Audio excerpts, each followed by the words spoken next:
Good evening students, मैं doctor उपासना शर्मा आप सभी का फिर से आपके अपने यूट्यूब चैनल म्यूजिक विद उपासना शर्मा पर बहुत बहुत स्वागत करती हूँ।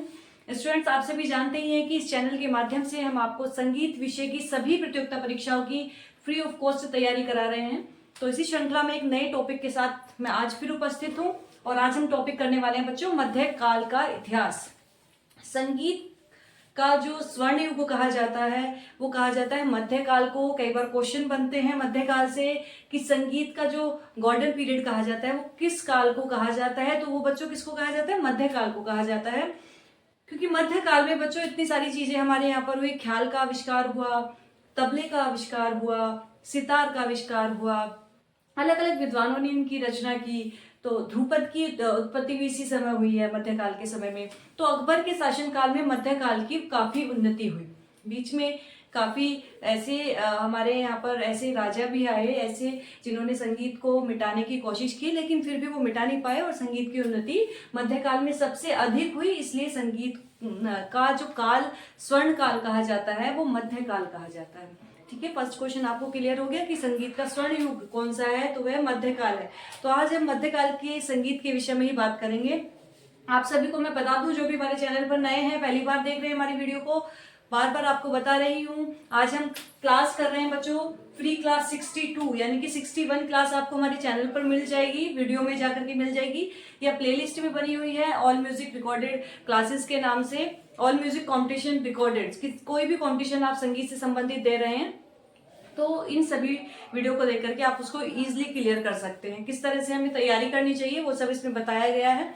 तो आज हम 62 क्लास में बच्चों कर रहे हैं मध्यकाल का संगीत। बिल्कुल पॉइंट टू पॉइंट आपको पढ़ाने वाली हूँ। बहुत सारी चीजें मध्यकाल में अगर हम देखेंगे तो मध्यकाल इतना बड़ा है कि वो जल्दी से पूरा ही नहीं होगा, 10-15 दिन ले जाएगा, लेकिन इस तरह से मैं आपको उसे पॉइंट टू पॉइंट चीजें कराऊंगी जो एग्जाम में आती हैं। ठीक है, तो हम स्टार्ट करते हैं बच्चों। मध्यकाल में स्टार्ट करते हैं जयदेव जी के गीत गोविंद से, है ना। जयदेव कृत आप सभी जानते हैं कि गीत गोविंद नामक ग्रंथ की जो रचना हुई वो जयदेव जी ने की। तो जयदेव कृत गीत गोविंद, सबसे पहले तो आपको यह पता होना चाहिए, तो इसका लिख लीजिए कि इसकी रचना, गीत गोविंद ग्रंथ की रचना किसने की? जयदेव जी ने की। और किस शताब्दी में की, ये कई बार आया पूछा जाता है। इसकी रचना बच्चों 12वीं शताब्दी में हुई। कौन सी शताब्दी में? 12वीं शताब्दी में हुई।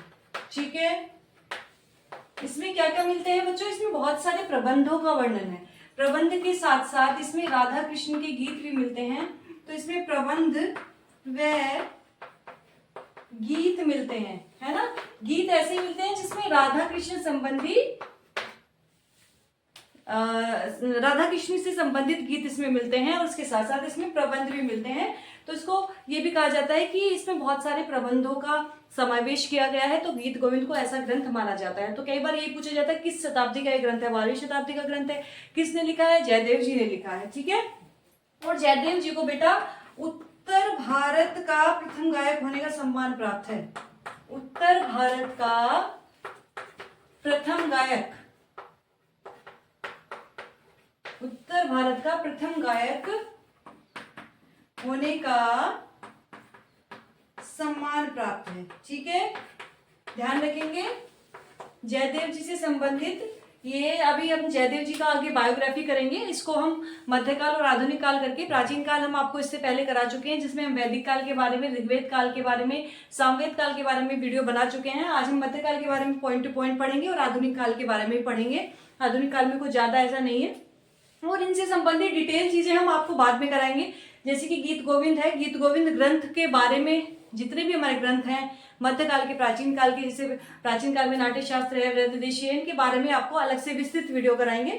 लेकिन फिलहाल हम क्या कर रहे हैं? मध्यकाल के संगीत के विषय में थोड़ी थोड़ी चर्चा कर रहे हैं। ठीक है बच्चों,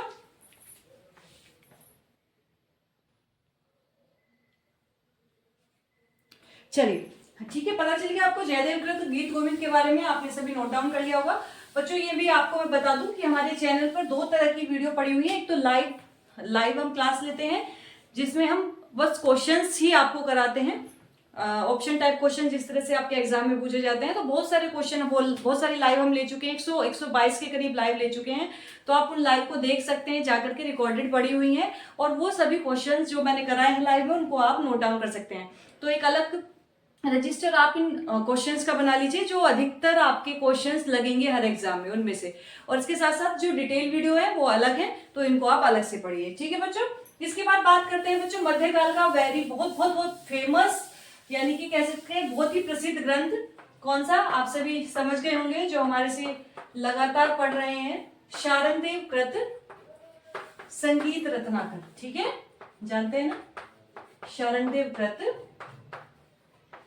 संगीत रत्नाकर। ठीक है, तो इसमें बच्चों शारंगदेव जी का जो समय माना गया है, सबसे पहले तो ये जान लीजिए, इनका समय कई बार पूछ लिया जाता है, 1210 से 1247 के मध्य माना जाता है। ये ध्यान कर लीजिए, है ना, कई बार केवल ऐसे ही समय पूछ लिया जाता है, सन पूछ लिया जाता है। तो 1210 से 1247 के मध्य इनका जो समय है वह शारंगदेव जी का माना जाता है। और संगीत रत्नाकर जो है बेटा, संगीत रत्नाकर की रचना 13वीं शताब्दी के उत्तरार्ध में मानी जाती है। 13वीं शताब्दी के उत्तरार्ध में मानी जाती है। ठीक है, 13वीं शताब्दी के उत्तरार्ध में मानी जाती है। तो कई बार पूछ लिया जाता है संगीत रत्नाकर की जो रचना हुई है वो कौन सी शताब्दी में हुई है, वो 13वीं शताब्दी में हुई है, पूर्वार्ध में हुई है, उत्तरार्ध में, तो उत्तरार्ध में हुई है, ये भी आपको ध्यान रखना है। और इसी संगीत रत्नाकर को बिल्कुल पॉइंट टू पॉइंट जो क्वेश्चन बच्चों बनते हैं वही आपको बताऊंगी। इसी संगीत रत्नाकर को उत्तरी व दक्षिणी संगीत का आधार ग्रंथ कहा जाता है। ठीक है, आधार ग्रंथ कहा जाता है। तो कई बार पूछ लिया जाता है कि उत्तरी संगीत पद्धति और दक्षिणी संगीत पद्धति, यानी कि हिंदुस्तानी संगीत पद्धति और कर्नाटक संगीत पद्धति का आधार ग्रंथ कौन सा ऐसा ग्रंथ है जिनको दोनों के बीच का आधार माना जाता है, तो वह है बच्चों संगीत रत्नाकर ग्रंथ। ठीक है, अब इनके बारे में थोड़ा सा और जान लेते हैं। ज्यादा हम पॉइंट पूछेंगे, ज्यादा मैं इसमें आपको बताने वाली नहीं हूँ, क्योंकि बाद में हम ग्रंथ के विषय में अलग से पढ़ेंगे, लेकिन फिर भी आप थोड़ा सा जान लीजिए कि शारंगदेव जी ने कितने ग्राम राग माने। शारंगदेव जी ने कितने ग्राम राग माने, तो इन्होंने बच्चों 30 ग्राम राग। ठीक है, याद रखेंगे, इन्होंने 30 ग्राम राग माने। ओके, इसके बाद इन्होंने जो जाति के लक्षण माने, अब जैसे कि मैंने इससे पहले आपको पढ़ाया था कि नारद जी ने कितने ग्राम राग माने, इससे पहले आपको पढ़ाया था कि नारद जी ने कितने ग्राम राग माने, तो नारद जी ने 7 ग्राम राग माने, लेकिन शारंगदेव जी ने कितने ग्राम राग माने, 30 ग्राम राग, 30 ग्राम राग, जिनसे हमारी 5 जो गीतियां हैं वो उत्पन्न हुई थी। तो ग्राम राग कितने माने उन्होंने, 30। जाति लक्षण इन्होंने बच्चों सेम ही माने, 13 लक्षण माने इन्होंने, याद रखेंगे। जाति लक्षण सेम नहीं माने, जो जाति लक्षण हम लेकर के चलते हैं भारत के जाति लक्षण वो 10 हैं, लेकिन शारंगदेव जी ने 13 माने। 13 में इन्होंने 10 में कौन से जोड़ दिए थे, संन्यास, विन्यास और अंतर्मार्ग, तो 3 उन्होंने जोड़ दिए थे। भाई शुद्ध स्वर इन्होंने कितने माने, शुद्ध स्वर बच्चों इन्होंने 7 ही माने। विकृत स्वर कितने माने, शारंगदेव जी की बात चल रही है, विकृत स्वर इन्होंने अपनी संगीत रत्नाकर में, तो विकृत स्वर इन्होंने बच्चों 12 माने। और कुल स्वर कितने माने, कुल स्वर माने इन्होंने 19। अब बात करें वादी और संवादी में श्रुतियों का अंतर कितना माना, वादी और संवादी में अंतर जो माना है बच्चों, अगर हम वादी संवादी को देखते हैं तो 9 से 13 श्रुतियों का अंतर होता है अधिकतर। तो जैसे वादी गा है तो संवादी नी होगा, बहुत ही कम ऐसे देखने को मिलता है जो वादी गा है और संवादी धा है। 1-2 राग ऐसे हैं हमारे, जैसे कि हमारा शुद्ध कल्याण राग है, इसमें वादी गा संवादी धा है, तो 1-2 राग ही ऐसे मिलते हैं। लेकिन इन्होंने वादी संवादी में जो अंतर माना है वो 9 से 13 श्रुतियों का माना है।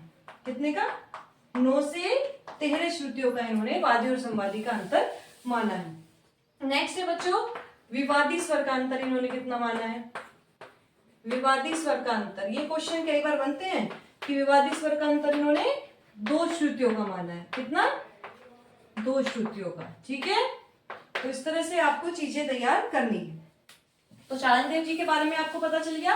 13वीं शताब्दी का एक ग्रंथ है, पॉइंट टू पॉइंट मैंने आपको ये चीजें बता दी। अब इसके बाद बात करेंगे बच्चों हम अलाउद्दीन खिलजी जी का जब समय आ गया उसके बारे में बात करेंगे। तो अलाउद्दीन खिलजी, अलाउद्दीन खिलजी जो थे वो 1216 में गद्दी पर बैठे थे। ठीक है, इनका जो कार्यकाल शुरू हुआ वो 1216, कई बार पूछ लिया जाता है अलाउद्दीन खिलजी का कार्यकाल कब प्रारंभ हुआ, तो 1216 में हुआ। और इनके शासनकाल में एक महत्वपूर्ण जो हमारे गायक रहे थे वो कौन थे? अमीर खुसरो। कई बार आता है कि अमीर खुसरो जो थे वो किनके शासनकाल में कार्यरत थे? वो किनके शासनकाल में कार्यरत थे बच्चों? अलाउद्दीन खिलजी के शासनकाल में थे अमीर खुसरो। तो अमीर खुसरो जी ने बहुत सारी रचनाएं की। मध्यकाल में संगीत की उन्नति का श्रेय इनको भी जाता है।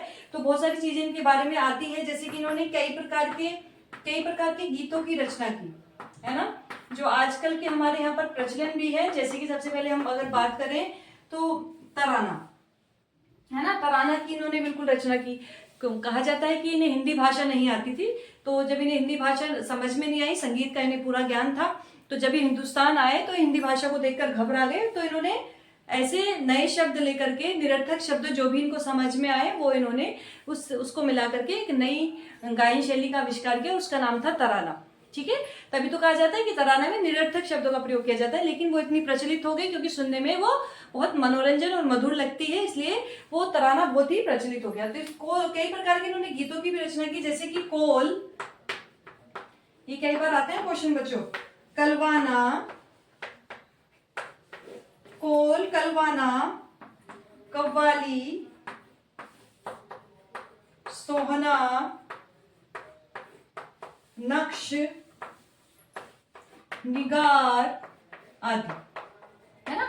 जिस तरह से भाई इस समय अब सोहर गाए जाते हैं, बच्चे के जन्म पर संस्कार गीत अलग गाए जाते हैं, उस समय उस प्रकार के गीत प्रचलित थे और इनकी रचना अमीर खुसरो जी ने की थी। इसके साथ साथ बेटा अमीर खुसरो जी ने और क्या आविष्कार किया? इन्होंने बच्चों द्रुत ख्याल का भी आविष्कार किया। ठीक है, कहा जाता है कि द्रुत ख्याल की रचना जो की वो भी अमीर खुसरो जी ने ही की। द्रुत ख्याल यानी कि छोटे ख्याल की रचना भी अमीर खुसरो जी ने की। अभी हम अमीर खुसरो जी के बारे में बात कर रहे हैं, अलाउद्दीन खिलजी के बारे में बात नहीं कर रहे। अलाउद्दीन खिलजी के समय में चूंकि ये थे इसलिए हम अमीर खुसरो की बात कर रहे हैं। ठीक है, इसके बाद इन्होंने बच्चों राग रचना भी की, बहुत सारे रागों की भी इन्होंने रचना की। कौन कौन से? जैसे कि यमन, है ना, यमन राग आज भी प्रचलित है। साजगिरी, यमन, साजगिरी, जिल्फ, सरपर्दा, जिला, शहाना, रात की पूरिया, बरारी तोड़ी, इस तरह से इन्होंने बहुत सारे रागों की रचना की। तो कई बार पूछ लिया जाता है यमन की किसने की, या कल्याण भी पूछ लिया जाता है। पहले जो हमारा कल्याण राग है उसका नाम कल्याण था, बाद में आकर के यमन पड़ा। तो सरपर्दा पूछा जाता है कई बार, तो ये चीज आपको ध्यान रखनी है। इसके साथ साथ इन्होंने बच्चों अनेक वाद्यों की भी रचना की। कौन कौन से वाद्यों की रचना की? जैसे कि सितार और तबला, है ना। सितार और तबला की जो आविष्कार है बच्चों वो माना जाता है कि इन्होंने ही किया। ठीक है, वैसे तो अलग अलग बुक में अलग अलग देखने को मिलता है, लेकिन यूपी टीजीटी, एलटी ग्रेड, इन सब में जो तबले का आविष्कार करता माना जाता है या सही को आंसर माना जाता है वो अमीर खुसरो को ही माना जाता है। उन्होंने तबला की जो उत्पत्ति की वो पखावज जो वाद्य था उसको बीच में से काट कर की, यानी कि पखावज के बीच में से दो भाग कर दिए तो उसको तबला बना दिया। अब इन्होंने बहुत सारे बच्चों अमीर खुसरो की बात चल रही है यहाँ पर, बहुत सारी इन्होंने तालों की भी रचना की, जैसे कि खमसा ताल। कौन सी ताल? खमसा ताल। नेक्स्ट है फरोदस्त ताल, पश्तो ताल, है ना, ये सब अभी देखने को मिलती है हमें। पश्तो ताल, फरोदस्त ताल, आड़ा चार ताल, ये सब प्रचलित ताले हैं झूमरा ताल, है ना, और सुरफाक ताल और सवारी ताल। इन सभी तालों की रचना अमीर खुसरो जी ने की थी और इनसे संबंधित बच्चों क्वेश्चन बहुत बनते हैं, इसलिए आप इनको अच्छे से पढ़ लीजिए। चलिए ठीक है। अब इनके साथ साथ बच्चों इनके जो अमीर खुसरो के एक गायक थे वो थे समकालीन गायक, जिनको हम बोलते हैं, जैसे कि राग हमारे एक जैसे होते हैं तो उनको क्या बोलते हैं, समप्रगतिक राग, यानी कि एक जैसे राग। इसी तरह अमीर खुसरो जी के जो समकालीन गायक थे वो थे गोपाल नायक। अमीर खुसरो जी के समकालीन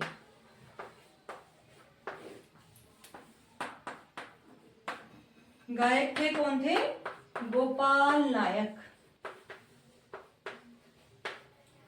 है ना। गोपाल नायक से इनकी कई बार कहते हैं कंपटीशन भी हुआ था, और जिनमें इन्होंने, गोपाल नायक जी ने, जिन्होंने दोनों का कंपटीशन भी कराया था देवगिरी के राजा ने, तो इनके समकालीन गायक ये कहे जाते हैं। तो सबसे पहले इनके बारे में भी थोड़ा सा जान लेते हैं कि इन्होंने कौन कौन से रागों की रचना की। तो गोपाल नायक जी ने भी, बच्चों मेरी आवाज तो सही आ रही होगी आप सभी को, गोपाल नायक जी ने भी राग बनाए थे। कौन कौन से रागों की रचना की थी, जैसे कि सारंग राग की उन्होंने रचना की थी, बड़हंस राग की रचना की थी, पीलू राग वेरी फेमस राग, संकीर्ण राग माना जाता है, तिरम राग। तो ये सभी रागों की रचना गोपाल नायक जी द्वारा की गई थी। तो ये भी पॉइंट कई बार आ जाता है कि सारंग राग की रचना किसने की या पीलू की, तो आप बता देंगे गोपाल नायक जी, और ये अमीर खुसरो जी के समकालीन गायक थे। क्वेश्चन ये भी बनता है, इसलिए मैंने ये पॉइंट लिखवाया है कि इनमें से अमीर खुसरो जी के समकालीन गायक कौन थे, या गोपाल नायक किन के समकालीन गायक थे, तो वो अमीर खुसरो जी के। इस तरह से आपके क्वेश्चन बन जाते हैं। अब बेटा इसके बाद हम बात करते हैं लोचन कृत राग तरंगिणी। लोचन कृत राग तरंगिणी, है ना। राग तरंगिणी ग्रंथ जो है बच्चों, वो किसने उसकी रचना की, लोचन जी ने की। और ये कौन सी शताब्दी की रचना है, याद रखेंगे 15वीं शताब्दी। 15वीं शताब्दी की ये बच्चों रचना है। और लोचन जी ने मेन चीज करते हैं 12 मेल माने। कितने माने, 12 मेल, जिनको इन्होंने संस्थान भी कहा, ठीक है। इनका जो शुद्ध ठाट था उस समय, वो आजकल के काफी ठाट के समान माना जाता था। कहा जाता है कि ठाटों की जो आगे जो बढ़ाया वो राग तरंगिणी में ही ठाट का सर्वप्रथम वर्णन मिलता है, तो लोचन जी ने ही आगे ठाटों को बढ़ाया। ठीक है बच्चों, तो 12 मेल माने, 12 संस्थान माने, 15वीं शताब्दी की रचना है। तो लोचन कृत राग तरंगिणी के बारे में आपने जान लिया। इसके बाद मानते हैं बच्चों 15वीं शताब्दी में ही एक हमारे राजा थे सुल्तान हुसैन सरकी। सुल्तान हुसैन सरकी, इनके बारे में भी कई बार पूछ लिया जाता है। तो सुल्तान हुसैन सरकी जी जो थे वो जौनपुर के राजा थे। कहाँ के थे, याद रखेंगे, कई बार पूछ लिया जाता है। जौनपुर के राजा थे, और इन्होंने ही, सुल्तान हुसैन सरकी जी ने ही बड़े ख्याल की रचना की। बड़ा ख्याल की उत्पत्ति की या रचना की। बड़ा ख्याल यानी कि बच्चों विलंबित ख्याल। अब आपको पता चल गया कि बड़ा ख्याल की उत्पत्ति किसने की, सुल्तान हुसैन सरकी जी ने 15वीं शताब्दी में, और छोटे ख्याल की उत्पत्ति किसने की, अमीर खुसरो जी ने। ठीक है बेटा, चलिए अब नेक्स्ट हम बात करते हैं बच्चों 15वीं शताब्दी की ही अभी बात चल रही है। तो 15वीं शताब्दी के एक और राजा थे मानसिंह तोमर। कौन से थे, मानसिंह तोमर। ये कहाँ के राजा थे, ग्वालियर के राजा। कई बार पूछ लिया जाता है कि ये कहाँ के राजा थे। मानसिंह तोमर जी ग्वालियर के राजा थे, जिन्होंने ध्रुपद की रचना की, है ना। ध्रुपद की रचना की किस, कौन सी शताब्दी में, 15वीं शताब्दी में, याद रखेंगे। इसके साथ साथ मानसिंह तोमर जी ने मान कोतूहल ग्रंथ की भी रचना की। मान कोतूहल ग्रंथ की भी इन्होंने रचना की। अब मानसिंह तोमर जी के दरबार में कौन कौन से गायक थे, दरबारी गायक थे, ये क्वेश्चन भी कई बार बनता है। तो वो कौन कौन से थे, जैसे कि नायक बख्शू, नायक बख्शू वेरी फेमस थे। नायक बख्शू नामक जो गायक थे वो इनके दरबार में बहुत ही फेमस थे, जो कि ध्रुपद गाते थे। ठीक है, ठीक है बच्चों, क्लियर। चलिए नेक्स्ट बात करते हैं।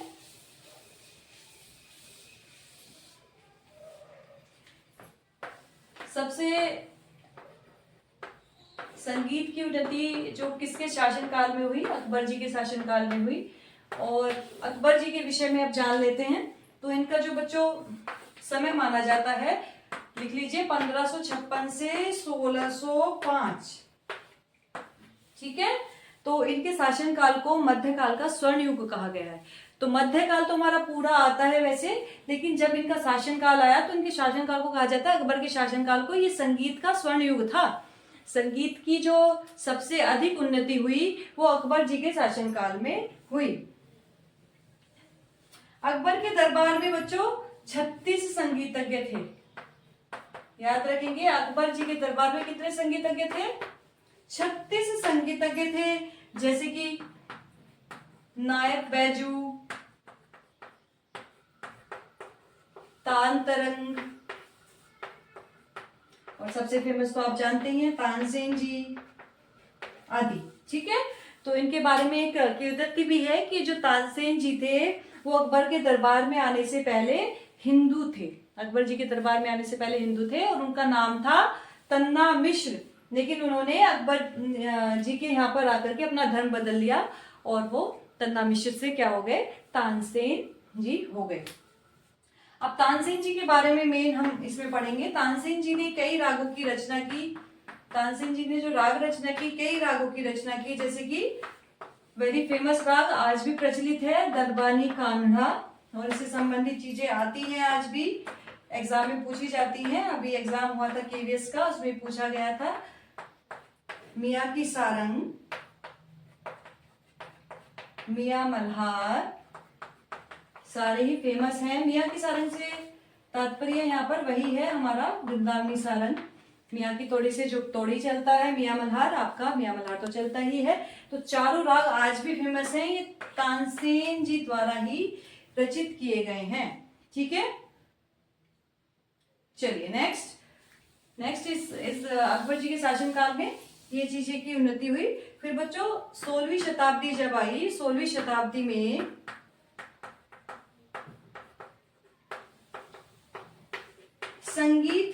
संगीत में भक्ति संगीत भी जुड़ गया। भक्ति संगीत जुड़ गया। कहा जाता है ना कि 16वीं शताब्दी जो होती है वो भक्ति संगीत से जुड़ी होती है। भक्ति संगीत मतलब जितने भी हमारे उस समय के कवि थे उन्होंने अपनी रचनाओं को गा करके पेश किया, और भक्ति मतलब उसमें भक्ति देखने को मिली। जो उस प्रकार उस समय का संगीत था उसमें भक्ति देखने को मिलती है। और वो कौन सी शताब्दी है? 16वीं शताब्दी में। तो इनमें हमारे जो कवि थे उनका बहुत योगदान था। कौन कौन से कवि थे? जैसे कि हमारी मीराबाई जी, उन्होंने बहुत सारे भजन गाए उस समय। और तुलसीदास जी ने बहुत सारे, तुलसीदास जी, कबीरदास जी के दोहे, जिन्होंने बहुत सारे कबीरदास जी के दोहे आज भी प्रचलित हैं और उनको हम गा करके पेश करते हैं। तो उस समय 16वीं शताब्दी में भक्ति कवियों का बहुत भक्तिकालीन उसको कहा जाता है समय को। तो उसमें संगीत में कवियों का योगदान बहुत रहा। उन्होंने अपनी रचना को गा करके प्रस्तुत किया। अब इसी समय में बच्चों पुंडरीक विट्ठल जी, पुंडरीक विट्ठल, बस पॉइंट टू पॉइंट ऐसे ही लिखते जाओ, इन्हीं में से ही क्वेश्चन आने वाले हैं। तो पुंडरीक विट्ठल ने इसी शताब्दी में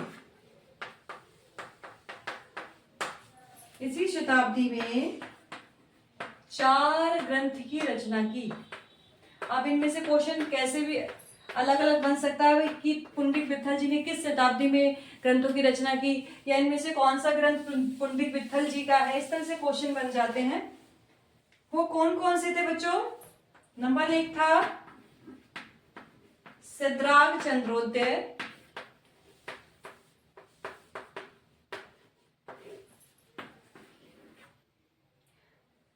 राग मंजरी,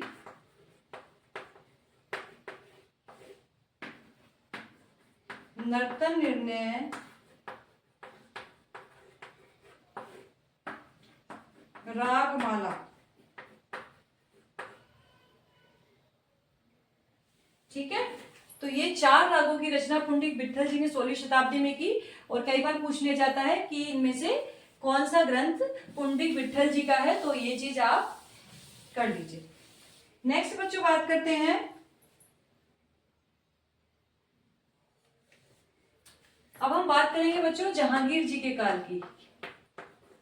जहांगीर जी का जो काल था उनके विषय में हम बात करते हैं। तो अकबर के बाद इनका काल शुरू हुआ 1605 से 1627। इनके दरबार में भी बहुत सारे संगीतज्ञ रहे हैं। वो कौन कौन से संगीतज्ञ रहे हैं, जैसे कि बिलास खान जो तानसेन जी के पुत्र थे और जिन्होंने बिलास खानी तोड़ी राग की रचना की। तो इनके बारे में बिलास खां जी के बारे में लिख लीजिए। ये तानसेन जी के पुत्र थे और इन्होंने बिलास खानी तोड़ी नामक राग की रचना की। इसके साथ साथ इनके जहांगीर जी के काल में थे छतर खां, मक्खू खां। तो कई बार ये पूछ लिया जाता है छतर खां या मक्खू खां किनके काल में दरबारी गायक थे या किनके काल में गायक थे। तो ये आप ध्यान कर लीजिएगा, जहांगीर जी के समय में थे। इसके बाद फिर 1610 में बच्चों सोमनाथ जी ने राग विबोध की रचना की। राग विबोध की रचना की। राग विबोध नामक पुस्तक, राग विबोध एक पुस्तक का नाम है। तो ध्यान रखेंगे राग विबोध जो पुस्तक है वो सोमनाथ जी ने उसकी रचना की और राग तत्व विबोध जो है वो श्रीनिवास जी ने उसकी रचना की। ठीक है बच्चों, चलिए इसके बाद 1625 में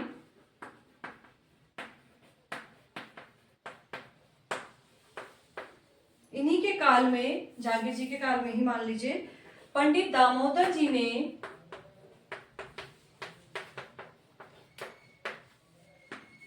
संगीत दर्पण ग्रंथ लिखा। ठीक है, तो कई बार ग्रंथों को ऐसे भी पूछ लिया जाता है किस सन में इस ग्रंथ की उत्पत्ति हुई या रचना हुई, या ऐसे पूछ लिया जाता है किनके काल में हुई। तो दोनों चीजें आप अपनी तैयार रखिए। ठीक है बच्चों, जहांगीर जी के बाद या ऐसे भी आ जाता है अकबर के बाद किसका शासनकाल था, तो अकबर के बाद जहांगीर जी का शासनकाल था, या जहांगीर जी के बाद किसका शासनकाल था। तो जहांगीर जी के बाद बच्चों शासनकाल जो हुआ वो था शाहजहां का। शाहजहां का शासनकाल आया 1627 से 1658। इनके समय में जो दरबारी संगीतज्ञ थे वो कौन कौन थे, दिरग खां और ताल खां। इन दोनों को, दिरग खां और ताल खां को, दोनों को बच्चों ने शाहजहां जी ने किसकी उपाधि दी थी, गुण समुद्र की उपाधि। याद रखेंगे, कई बार आता है कि गुण समुद्र की उपाधि इनमें से किनको प्राप्त है, तो किसको प्राप्त है, दिरग खां जी को और ताल खां जी को। ठीक है, दिरग खां और ताल खां जी को, और किसने दी, शाहजहां ने। तो शाहजहां के काल में शाहजहां जी ने दिरग खां और ताल खां को, अपने दरबारी गायक को क्या दी थी, गुण समुद्र की उपाधि दी थी। इसके बाद एक इनके यहाँ पर दरबारी गायक थे शाहजहां की जी के यहाँ पर जगन्नाथ। तो इन्होंने इन्हें कविराज की उपाधि दी। शाहजहां जी ने इन्हें कविराज की उपाधि दी। इसके साथ साथ लाल खां भी शाहजहां जी के यहाँ ही गायक थे, दरबारी गायक थे। तो ये चीज आपको ध्यान होनी चाहिए, कौन कौन से दरबारी संगीतज्ञ थे। लाल खां हो गए, जगन्नाथ जी हो गए, दिरग खां हो गए, ताल खां हो गए, ये हमारे शाहजहां जी के काल में थे। अब इन्हीं के शासनकाल में 1650 ईस्वी में पंडित अहोबल ने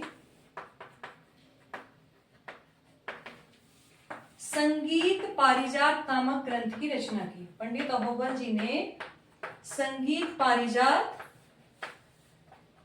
नामक ग्रंथ की रचना की। तो कई बार ये भी आ जाता है कि संगीत पारिजात ग्रंथ की रचना किसने की? पंडित अहोबल जी ने की। किस सन में की? 1650 में की। किसके शासन काल में की? तो ये चीज आप ध्यान रखेंगे, शाहजहां के शासन काल में की। और कौन सा ये काल था? मध्यकाल चल रहा था आपका, तो ये भी आप ध्यान रखेंगे, ठीक है।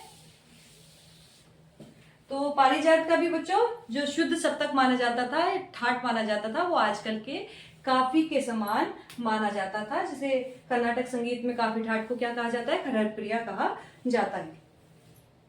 लगभग इसी समय में बच्चों हृदय नारायण देव जी ने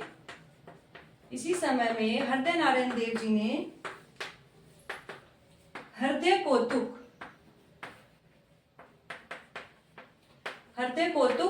और हृदय प्रकाश नामक ग्रंथ लिखे, ठीक है, ध्यान रखेंगे। हृदय नारायण देव जी ने हृदय कौतुक और हृदय प्रकाश नामक ग्रंथ लिखे, ठीक है बच्चों। चलिए नेक्स्ट अब बात करते हैं हम औरंगजेब का शासनकाल। कौन सा?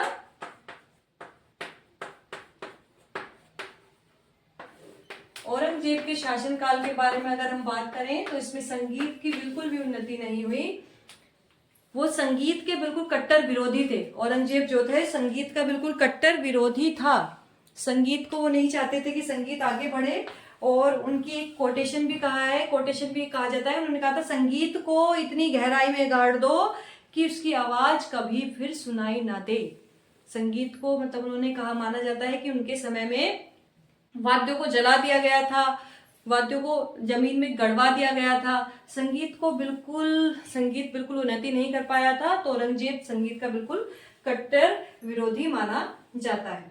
लेकिन फिर भी कुछ विद्वानों ने संगीत को बचाए रखने के लिए चुप अंदर ही अंदर संगीत को बचाए रखने के लिए काफी बुक्स लिखी, संगीत को आगे बढ़ाया।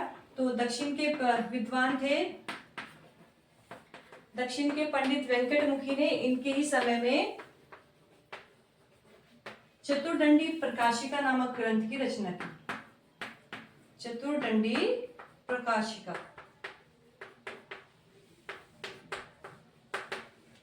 ग्रंथ लिखा, ठीक है। जिन्होंने वेंकटमुखी जी ने, आप जानते ही हैं, इन्होंने 72 मेल माने। इन्होंने कितने मेल माने? 72 ठाट इन्होंने माने। और एक ठाट से इन्होंने 484 रागों की उत्पत्ति को माना, ठीक है। इसके बाद इसी समय में भावभट्ट जी ने भी ग्रंथ लिखे। भावभट्ट जी ने 3 ग्रंथों की रचना की। कौन कौन से ग्रंथ थे बच्चों? अनूप संगीत रत्नाकर,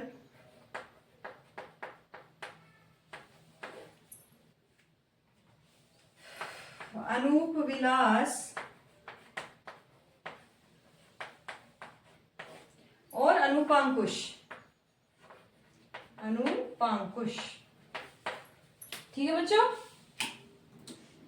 तो इन्होंने अनूप जी, कई बार ऑप्शन आ जाता है कि अनूप संगीत रत्नाकर की रचना किसने की, तो उसमें ऑप्शन दे देते हैं राजा अनूप, लेकिन ऐसा नहीं है। भावभट्ट जी ने रचना की थी, जो राजा अनूप के यहाँ पर कार्यरत थे। उन्होंने अनूप जी के नाम पर, अपने राजा के नाम पर उनकी अपने ग्रंथों का नाम दिया, ठीक है।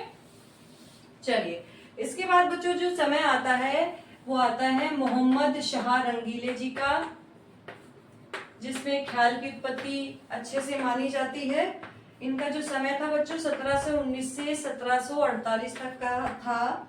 इनके दरबार में बच्चों 2 संगीतज्ञ रहे, लिखते जाइए आप, अदारंग जी और सदारंग जी, आप सभी जानते हैं, जिन्होंने 1000 ख्यालों को रचा और उनका प्रचार प्रसार किया। केवल उन्होंने ख्यालों को रचा ही नहीं, उनका प्रचार प्रसार भी किया। जैसे कि हमारे पंडित भातखंडे जी ने आधुनिक समय में बहुत सारे रागों को एक उसमें पिरा करके, बुक में पिरो करके, जो उनकी बुक है कृमक पुस्तक मालिका, और संगीत को अलग अलग आगे बढ़ाया। बहुत सारे उन्होंने संगीत सम्मेलन कराए। तो उनका भी इसी तरह योगदान हमारे सदारंग अदारंग जी का भी है, जिन्होंने हजारों ख्याल रच करके उनका प्रचार प्रसार किया। ठीक है, और उन्होंने सदारंग जी ने एक सदा रंगीले मोम दशा के नाम से इनको जाना जाता है, अपने ख्याल में यही प्रयोग किया था। तो कौन कौन सदारंग जी जो अपने ख्याल रचते थे, तो वो एक निकनेम अधिकतर सभी यूज करते हैं, जैसे कि रामाश्रय झा जी राम रंग यूज करते हैं, या चतुर पंडित के नाम से हमारा जाना जाता है भातखंडे जी को। इसी तरह से सदारंग जी सदा रंगीले मोम दशा इस तरह से यूज करते थे। और ये टीजीटी में भी आया था कि सदा रंगीले मोम दशा के नाम से किसको जाना जाता है, तो सदारंग जी के। इसी समय बच्चों गुलाम नबी शौरी जी ने टप्पे का भी आविष्कार किया, और श्रीनिवास जी ने राग तत्व विबोध नामक ग्रंथ की रचना की। इसी समय बच्चों तिरवट, गजल, तराना, इनका सबका प्रचार प्रसार बढ़ गया, है ना। तो ख्याल, तिरवट, तराना, ध्रुपद, इन सभी का प्रचार प्रसार बढ़ गया। तो ये हम बात करी, यहाँ तक हमने बच्चों मध्यकाल की। अब आधुनिक काल में ऐसा कुछ ज्यादा नहीं है, तो मैं 5-10 मिनट ही लूंगी, क्योंकि आज मुझे बहुत दिनों बाद समय मिला है थोड़ा सा एक वीडियो बनाने का। तो आप सभी टीजीटी की तैयारी कर रहे हैं बच्चों, तो उनकी मुझे चिंता रहती है कि लगातार वो तैयारी कर रहे हैं या नहीं। तो मैं बीच बीच में मोटिवेशन के रूप में एक वीडियो आपको सेंड कर सकती हूँ, या अपने चैनल पर डाल सकती हूँ, चाहे मैं लाइव क्लास ना ले पाऊँ, लेकिन वीडियो के माध्यम से मैं आपसे कनेक्ट होती रहूंगी। तो आधुनिक काल के बच्चों अगर हम बात करें, अब हम आधुनिक काल का थोड़ा सा पढ़ लेते हैं, ज्यादा इसमें कुछ नहीं है। सबसे पहले जयपुर के राजा प्रताप सिंह देव ने संगीत सार लिखा। किसने लिखा संगीत सार बच्चों? संगीत सार किसने लिखा? कई बार इनके बारे में पूछा जाता है। राजा प्रताप सिंह देव, ठीक है। और ये कहाँ के थे राजा प्रताप सिंह देव? जयपुर के। इन्होंने संगीत सार लिखा आधुनिक काल में। फिर मोहम्मद रजा जी ने नगमाते आसफी लिखी 1813 में, है ना। 1813 में कई बार आता है। 1813 में मोहम्मद रजा जी ने कौन सी क्या लिखी? नगमाते आसफी। नगमाते आसफी नामक ग्रंथ की रचना की। और सर्वप्रथम मोहम्मद रजा जी ने ही काफी ठाट को बिलावल ठाट के रूप में शुद्ध माना। तो ये ध्यान रखेंगे कि उन्होंने काफी ठाट के स्थान पर, कई बार क्वेश्चन आता है कि काफी ठाट के स्थान पर बिलावल ठाट को शुद्ध किसने सबसे पहले माना? तो वो किसने माना? नगमाते आसफी में के रचनाकार मोहम्मद रजा जी ने माना। इसी समय बच्चों कृष्णानंद व्यास जी ने भी संगीत राग कल्पद्रुम नामक ग्रंथ की रचना की। संगीत राग कल्पद्रुम नामक ग्रंथ की रचना की। किसने की? कृष्णानंद व्यास जी ने। इसमें इन्होंने ध्रुपद धमार की स्वरलिपि का संग्रह किया। ठीक है, जिस तरह से हमारे भातखंडे जी ने विभिन्न ख्यालों की रचना करके एक बुक बनाई जिसका नाम था किमित पुस्तक मालिका, इसी तरह कृष्णानंद व्यास जी ने ध्रुपद धमारों की विभिन्न स्वरलिपि को एक बुक में पिरोया और उसका नाम रखा संगीत राग कल्पद्रुम।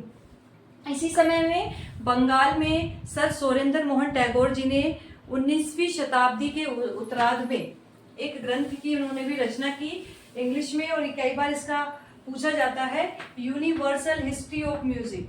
यूनिवर्सल हिस्ट्री ऑफ म्यूजिक, और ये हिंदी में लिखा रहता है। तो यूनिवर्सल हिस्ट्री ऑफ म्यूजिक नामक ग्रंथ की रचना सर सोरेंद्र मोहन टैगोर जी ने की।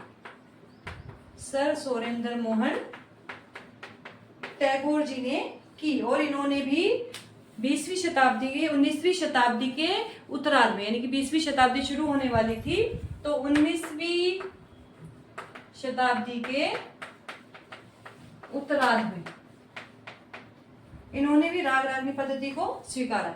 फिर इसके बाद 19वीं शताब्दी के बाद संगीत में क्रांतिकारी परिवर्तन लाने के लिए दो महत्वपूर्ण हमारे जो संगीत साधक रहे हैं, पंडित विष्णु नारायण भातखंडे जी और पंडित विष्णु दिगंबर बलुस्कर जी ने, उन्होंने संगीत को जन जन तक पहुंचाने के लिए संगीत का हर जगह प्रचार प्रसार किया और अलग अलग तरह के सम्मेलन कराए। इनके बारे में तो आप जितना पढ़े उतना कम है, आगे हम इनकी बायोग्राफी पढ़ेंगे। तो 20वीं शताब्दी के दो महान संगीतकार रहे हैं हमारे पंडित विष्णु दिगंबर बलुस्कर एवं पंडित विष्णु नारायण भातखंडे, जिन्होंने संगीत के क्षेत्र में बहुत सारा काम किया। 10 ठाटों की रचना की भातखंडे जी ने, विभिन्न पुस्तकों का इन्होंने बहुत सारी पुस्तकें लिखी हैं, पलुस्कर जी ने भी और हमारे भातखंडे जी ने भी। और संगीत का प्रचार प्रसार आप जानते ही हैं, बायोग्राफी में हम और पढ़ेंगे आगे। इसी समय मारी फुन गमात नामक पुस्तक की भी रचना की गई। मारी फुन गमात, ये जो पुस्तक है ये उर्दू भाषा में थी और ये किसने इसकी रचना की? राजा नवाब अली, जिसके 3 भाग थे। इसमें भी संगीत संबंधी विवरण मिलता है। तो आधुनिक काल का बच्चों इतना ही पढ़ेंगे। आधुनिक काल के जो हमारे जो संगीतज्ञ रहे हैं, इनके विषय में हम बायोग्राफी आगे पढ़ेंगे। अभी हमने काल के विषय में थोड़ी थोड़ी जानकारी ली और छोटी छोटी चीजें आपको लगातार मैं लेकर के आऊंगी हर वीक एक नई वीडियो के साथ। तो जो भी स्टूडेंट संगीत विषय की तैयारी कर रहे हैं, संगीत में अपना कैरियर बनाना चाहते हैं, किसी भी संगीत परीक्षाओं की अभी तैयारी कर रहे हैं, इस चैनल को जरूर फॉलो करिएगा, सभी वीडियो को देखिएगा, 100% आपका सिलेक्शन होगा और सभी को शेयर करिएगा। Thank you so much. फिर मिलते हैं एक नए टॉपिक के साथ, नई वीडियो के साथ। अब तक चलते हैं, बाय बाय।